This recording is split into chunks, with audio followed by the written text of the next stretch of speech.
ایک صحابی آئے، یا رسول اللہ میرا پڑوسی ہے، اس کی کھجور ایسے ٹیڑھی ہو کر میرے گھر میں چند اس کی شاخیں ہیں، ان پہ پھل لگتا ہے، وہ ٹوٹ کے گرتا ہے، میرے بچے اٹھا لیتے ہیں، ہم غریب ہیں، وہ بھاگا بھاگا آتا ان کے منہ سے کھجور نکال لیتا ہے، اس کو کہیں کہ بچوں پر اتنی زیادتی نہ کرے۔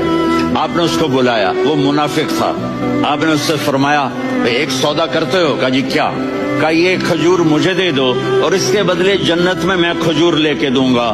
وہ کہنے لگا یا رسول اللہ یہ اصل میں میرے بچوں کو بہت پسند ہے، کوئی اور کھجور ہوتی میں دے دیتا، یہ تو میری معذرت ہے۔ وہ تو منافق تھا، اٹھ کے چلا گیا۔ ایک صحابی بیٹھے تھے، وہ کہنے لگے یا رسول اللہ اگر میں وہ کھجور لے کے دے دوں تو مجھے جنت میں لے دیں گے؟ ان کا نام ہے ابو الدحداح۔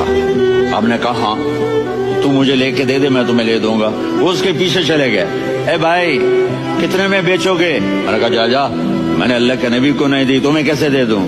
کہا اچھا بھائی منہ سے بول کتنے لینے ہیں؟ تو اس نے جان چھڑانے کے لیے کہا کہ اپنا سارا باغ مجھے دے دے، کھجور لے لے۔ باغ میں 600 کھجوریں اور یہ کھجور کسی اور کو دینی ہے۔ تو کہتا ہے پکے ہو، پھرو گے تو نہیں؟ کہا میں پاگل ہوں، میں پھروں گا؟ مجھے 600 کھجوروں کا باغ مل رہا ہے۔ انہوں نے کہا ڈن، کھجور میری، باغ تیرا۔ وہ بھاگے بھاگے آئے، یا رسول اللہ میں نے سودا کر لیا۔ کہا کیسے کیا؟ کہا سارا باغ دے کے کھجور لے لی۔ آپ نے کہا پھر میرا سودا بھی بدل گیا۔ کم من عدق رداح ودار فیاح لأبی الدحداح فی الجنہ۔